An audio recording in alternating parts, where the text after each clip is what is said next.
Sean. I'm a nursing student at OSUIT in Okmulgee. Is it okay if I take care of you today? Yes. Okay. Before we begin, I'd like you to verify some information for me. Would you please state your name and your date of birth? Erin Pankey, 7/8/85. Okay, thank you. Okay, today I'm going to be performing a head-to-toe physical assessment. I'm going to start that assessment by inspecting the scalp. So if you lean forward a little bit, please. Thank you. Okay, I'm inspecting the scalp. And there's no signs of decoloration. There's no signs of infestation or lesion. The scalp is smooth. I'm going to check the hair now. The hair is also smooth and pliant, so you can go ahead and lean your head up. I'm going to move on to the sinuses. I'm going to first assess the frontal sinus, which is right above the eye, and then I'm going to move on to the maxillary sinus, which is right here along the bridge of the nose, and then underneath the cheekbones. So let me know if you feel any pressure or any tenderness. No. Okay. And the maxillary? No. Okay. Now I'm going to take a look at the eyes. I'm going to start with the eyebrows to ensure that they're symmetrical with the other features of the face, which they are. Now I'm going to take a look at the eyes themselves and make sure they're symmetrical as well. They are. They are also in line with each other. They're parallel. Now I'm going to look at the side, look for any bulging, otherwise known as exophthalmos, which there is none present. Now I'm going to assess the conjunctiva. The way I'm going to do this is I'm going to pull down on the lower eyelid and ask you to look up for me. So go ahead and look up. All right, the conjunctiva is pink and moist. Now I'm going to assess the sclera in a similar way, except I'm going to have you look down as I lift up on the upper eyelids. So go ahead and look down for me. Okay, sclera is white and moist. Now I'm going to take a look inside the eye. I'm going to take a look at the pupil with my light. So you can look straight ahead with me, at me. All right, one more time. And now the other eye. And once more. Okay. Now you just look at the tip of the pen here. Follow it with your eyes. Don't move your head. And we're going to go to the left. And down. Now up. Back to the middle. Now to the right. And down. Now up. And back to the middle. Now go ahead and look at the tip of the pen here. And now look at a spot over my shoulder on the wall. And now back to the tip of the pen. Okay, good. So your pupils are round, they're equal, they're reactive to light, and they accommodate.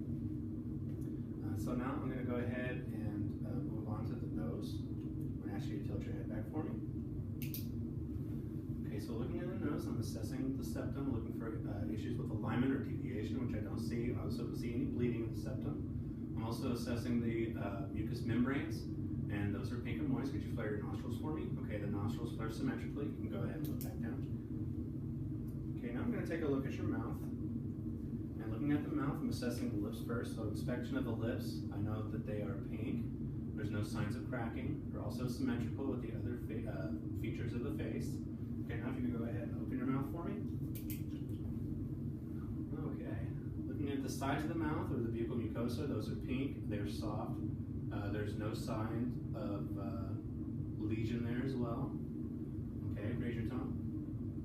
Okay, the floor of the mouth is pink, soft, no sign of lesion. Could you move your tongue to the left, please? Okay, to the right. Okay, the tongue is medium red. It's also slightly rough on top and smooth along the lateral margins. Chew open wide, say Okay, uvula rises normally, pink and moist with no sign of lesion. The tonsils are also present with no sign of inflammation or infection. The roof of the mouth, the hard palate, is pink and moist. It's also dome-shaped. The soft palate is smooth, pink and moist with no sign of lesion either. Okay, go ahead and close your mouth. Go ahead and clench your teeth and smile for me. Okay, the teeth are white and aligned, and the gums are pink and moist with no sign of retraction or bleeding or edema. You can close your mouth. Okay. Now I'm going to move on to the ears. So what I'm going to do is I'm going to palpate the ears, starting at the helix at the top. I'm going to work my way down to the lobule at the bottom. So go ahead and tell me if you feel any tenderness or pain. No. Okay. I'm going to hit the tragus here. No. Pain, pressure. Okay. so now I'm going to move on to the assessment of the neck. And the way I'm going to perform this, I'm going to use my thumb and my 2 fingers. I'm going to palpate down the midline of the neck here. What I'm going to be doing there is I'm going to be assessing the trachea to ensure that it is aligned with the midline of the neck and there's no deviation there, which there's no deviation. I'm also going to palpate the thyroid gland, checking for symmetry, which symmetry is present. I'm also going to be looking for any obvious masses or abnormalities, irregularities, which I feel none. And now I'm going to auscultate the carotid arteries. What I'm going to be looking for here is I'm going to be listening for any signs of bruit. And what bruit is an obstruction or a narrowing of the carotid artery. Okay, so you can look to the right for me. Thank you. Okay, go ahead and take a breath. Hold it. Okay, exhale. And now the other side. All right, take a breath for me. Hold it. And exhale. Okay. So I heard no sign of bruit. So now I'm going to move on to the anterior thorax. And what I'm going to do here is I'm going to inspect the skin of the anterior thorax first. Looking for any sign of breakdown. Also looking at coloration. But coloration is consistent with the rest of the body. I'm also going to use the back of my hand here to assess the temperature, which temperature is warm. I can also note that the skin is also smooth and dry. Now I'm going to place my hands on either side of the sternum. I'm going to ask you to take a deep breath for me. And exhale. Okay. Chest rose and fell symmetrically on both sides. There's no sign of extraneous movement as far as the accessory muscles go. And now I'm going to use my stethoscope to auscultate for lung sounds. And I'm going to use the side-to-side comparison method starting at the top right. So just breathe normally for me.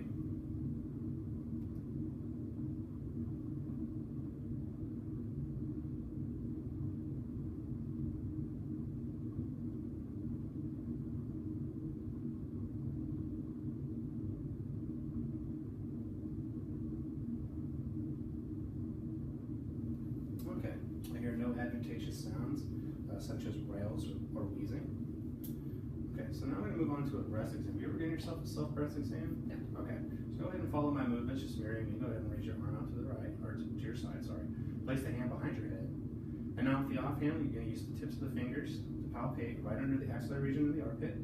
We're going to use small circular motions, feeling for any abnormalities such as lumps. We're going to go all the way down to the bottom of the breast. And then we'll slide over slightly. Using the same motions, we'll move our way back up the breast to the top near the axillary region. We'll use that process of up, down, all the way across the breast until you reach the sternum. Now once you reach the sternum, you're going to need to go back across the middle, gently squeeze the nipple, and observe any discharge. You're going to repeat the same process for the right side, or the opposite side, I'm sorry. If you do feel any abnormalities such as lumps, or you see any discharge, you're going to want to contact your healthcare provider and have them set up a routine mammogram for you. And those examinations can be done laying down or in the shower or sitting down, whichever makes you feel more comfortable. Okay, so now I'm going to look at your heart. And the heart is located between the 2nd and 5th intercostal. I'm going to start by inspecting and palpating at the same time around the valves of the heart. And I'll be looking for any kind of irregular pulsations on the surface.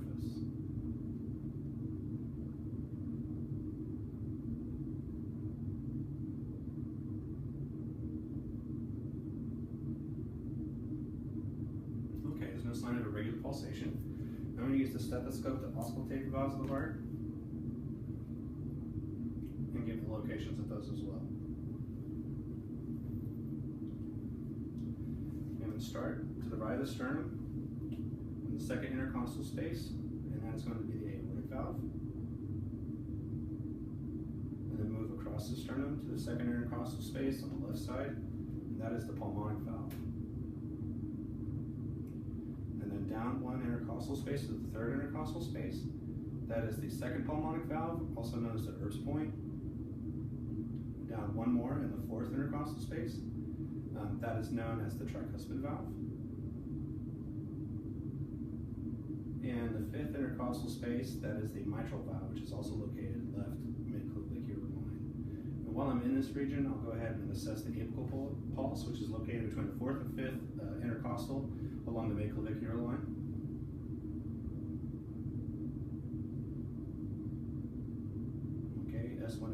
present, no sign of S3. And that pulse is regular. Okay, so now I'm going to move on to the posterior thorax, which I'm going to move behind you for this. Okay, first I'm going to start inspection. What I'm looking for is any skin breakdown, any lesions, which I don't see.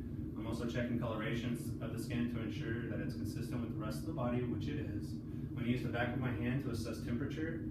The temperature of the skin is warm. I can also tell that the skin is dry to the touch. Now I'm going to use my hands similar fashion as I did on the anterior thorax, and I'm going to have you take a deep breath and exhale. Okay, chest or the back again, posterior region rose and fell symmetrically. And now I'm going to use the stethoscope again to auscultate lung sounds, using the side-to-side comparison method again. So just breathe normally for me.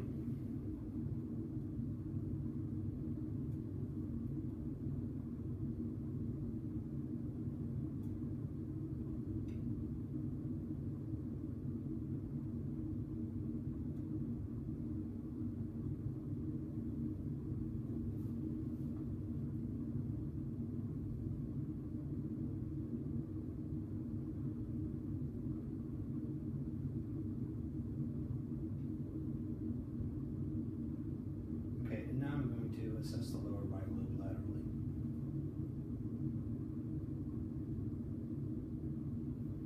Okay. There's no sign of adventitious sounds there in the posterior region either, such as rails or wheezing. So now I'm going to come around in front of you again. I'm going to assess the upper extremities. So if you just lay your hands down on your thighs there for me, thank you.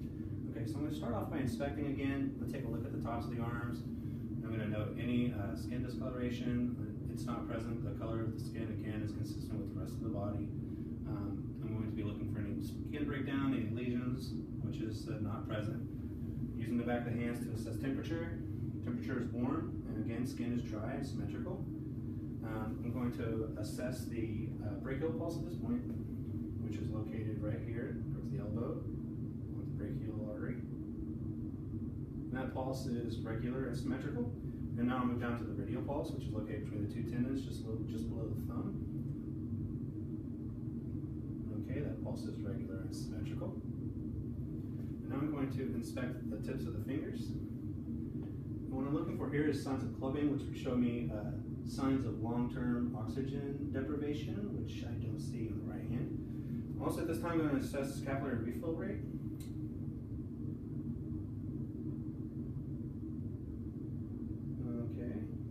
Capillary refill is regular at -3 seconds. We'll do the same for the left hand now, inspecting for clubbing. And there's no sign of clubbing on the left hand. Again, capillary refill.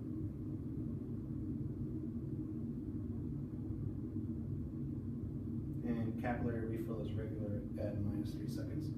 Okay, now I'm going to ask you to do some range of motion exercises with me. I'd like you to just mirror what I do. Okay, so the first thing we're going to do is abduction. So arms straight out to the side. Now we'll do supination, palms up. Okay, now we'll do flexion. All right, and again extension. Now pronation and adduction. Okay, now I'm going to do some strength exercises. So what I'd like you to do is push against my hand, pull against my hand towards your body. Good. Okay, now the opposite, push against. All right, good. Now the other arm. Go ahead and pull against. All right, good. And now push against. Okay, good. All right, now I'm going to ask you to lay down flat on your back. I'm going to assess the abdomen. Okay, first with the assessment of the abdomen, I'm going to inspect. I'm going to be taking a look at the skin, make sure that it's smooth, which it is. I'm also going to note the coloration of the skin. Skin color is consistent with the rest of the body. Further inspection, I see that it is symmetrical and that there are no lumps or masses. One side of the abdomen is not raised above the other. And at this portion of the assessment, I'm going to begin auscultation, looking for bowel sounds in the quadrants. So I'm going to start in the lower right quadrant. Okay, now the upper right quadrant. And the upper left quadrant. And now the lower left quadrant. Okay, and sounds were present in all four quadrants, which is a sign that vowel sounds such as peristalsis is present, so that means the digestion is working in all four quadrants. If I had been auscultating one quadrant and I didn't hear anything immediately, I would need to listen to that quadrant for 5 minutes, up to 5 minutes, to make sure that vowel sounds are present. I would do that for all four quadrants. So now I'm going to assess the lower extremities. I'm going to start the assessment of the lower extremity with inspection. I'm going to take a look at the skin again, look for any discoloration, which I don't see. The color of the skin is consistent with the rest of the body. I'm going to look for any skin breakdown or lesions, which I don't see any. I'm going to look for pressure ulcers on the heels at this point, and there's no sign on the right leg or right heel.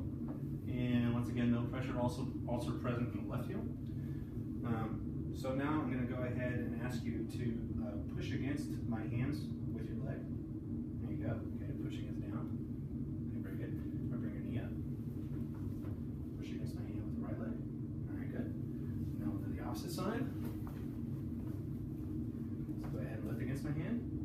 Okay, push down against my hand. All right, bend the knee. Push against my hand. All right, good. And now we'll do a range of motion exercise again. I'm going to ask you to move your leg away from the body, which is an abduction. And now back towards the midline of the body for abduction. Okay, go ahead and bring your knee in for flexion. And extend the leg out for the extension. And we'll do the same for the opposite side. So go ahead and bring the foot away from the body for the abduction. And back toward the midline for adduction. Okay, knee up towards the chest for flexion. And push against the hand for extension. There you go.